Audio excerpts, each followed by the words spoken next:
রাম ঠাকুর সেবা মন্দিরের বিদেহী মহন্ত মহারাজ শ্রীমত ভবতোষ বন্দ্যোপাধ্যায় তিরোধান দিবস উপলক্ষে অনুষ্ঠিত হয় স্বেচ্ছায় রক্তদান শিবির। কর্মসূচিতে অন্যান্য বিশিষ্টজনদের মধ্যে উপস্থিত ছিলেন আশ্রমের সম্পাদক স্বপন কুমার বণিক, বরিষ্ঠ সাংবাদিক সুবল কুমার দে সহ অন্যান্যরা। মানবতার সেবায় রক্তদানের যে কোনো বিকল্প নেই, সেই তাৎপর্যবাহী বিষয়টি নিজের বক্তব্যে প্রাঞ্জল ভাষায় তুলে ধরেন মুখ্যমন্ত্রী। তিনি জানান, রক্তদানের মাধ্যমেই সুদৃঢ় হয় মানবতার বন্ধন, যা গড়ে তোলে আদর্শ সমাজ। সাম্প্রতিক সময়ে রাজ্যে রক্তদানের ক্ষেত্রে যে উল্লেখযোগ্য অগ্রগতি হয়েছে, এই কথাও জানান মুখ্যমন্ত্রী। শোনা যাক রাজ্যে রক্তদান কর্মসূচি নিয়ে কি বললেন মুখ্যমন্ত্রী মানিক সাহা। সীমানা নিয়ে সমস্যা, নানা রকম সমস্যা আমরা জর্জরিত, এবং একজন আরেকজনের জন্য আমরা জন্মগ্রহণ করেছি, we are born for others, এগুলো কিন্তু আমরা ভুলে যাই। কিন্তু ভগবান বলেছে, তোকে মনে করাবো যখন এই ধরনের রক্তের মাধ্যমে অনেক কিছু শিক্ষার আছে, তখন ওই জায়গার মধ্যে রক্তের কোনো ধর্ম নেই, জাতপাত নেই, কিছু নেই। একজন মুসলিম মহিলা বা পুরুষ যদি রক্ত দেয়, সেটা হিন্দু বলতে পারবে না যে এটা মুসলমানের রক্ত বা অন্য খ্রিস্টানের রক্ত বা শিখের রক্ত। তো এই রক্তের মাধ্যমে আমরা যে সবাই সমান, সেটা ভগবান মনে করার জন্য ওনার হাতে রেখে দিই।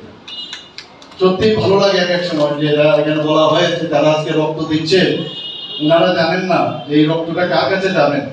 এটা ঐশ্বরিক যে একটা অনুভূতি, সেটা যিনি দিচ্ছেন ওই সময় ফিল করছেন, যিনি গ্রহীতা বা গ্রহণ করবেন তার মধ্যেও একটা ঐশ্বরিক একটা, যখন রক্তটা দেয় তখন কিন্তু সেই বোধ তার মধ্যে আসে। তখন কিন্তু আমরা যে অনেক সময় স্বেচ্ছায় রক্তদান শিবিরে যারা রক্তদান করেছেন তাদেরকেও উপস্থিত চিকিৎসকদের আন্তরিক ধন্যবাদ জানান মুখ্যমন্ত্রী। একই সঙ্গে গভীর তাৎপর্যপূর্ণ বক্তব্যে জানান যে মানুষকে মানুষের সঙ্গে মজবুত বাঁধনে বেঁধে রাখে, সেখানেই ধর্মের প্রকৃত সৌন্দর্য ও শক্তি পরিস্ফুটিত হয়।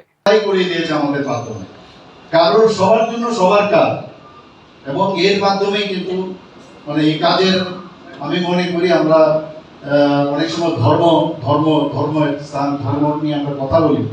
ধর্মের বাহ্যিকভাবে ধর্ম হবে না, আমরা এখানে আসলাম আপনার সামনে কথা বললাম, এতে ধর্ম হবে না।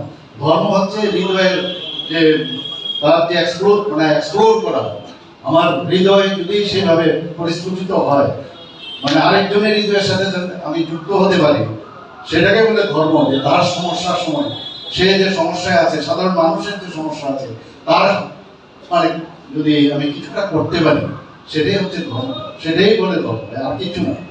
যে এখানে যে যে ধর্মে বিশ্বাস করুক, মন্দিরে বিশ্বাস করুক, যাই থাকুক, আলটিমেটলি একটা জায়গায় একই বিন্দুতে আমাদের আসতে হবে। আলোকের যেমন অনেকগুলো আমরা দেখি তার বিচ্ছুরিত হয়, কিন্তু সেই আলো যখন একসাথে একটা পয়েন্টে আসে, তারই তেজ কিন্তু আলাদা, আপনারা সবাই জানেন।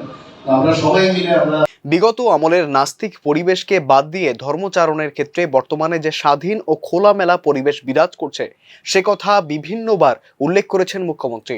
এদিন সেই কথারই প্রতিধ্বনি করে আবার বুঝিয়ে দিলেন সর্বধর্মের সমন্বয়ের মধ্য দিয়ে শ্রেষ্ঠ ত্রিপুরা গঠন করতে চায় রাজ্য সরকার। একথা কোনোভাবেই অস্বীকার করার উপায় নেই। মুখ্যমন্ত্রীর আন্তরিক আবেদনের পরেই রাজ্যে রক্তদানে এগিয়ে এসেছে বহু সংস্থা ও সংগঠন সহ উদার হৃদয়ে রাজ্যের মানুষ। Bureau report, news now.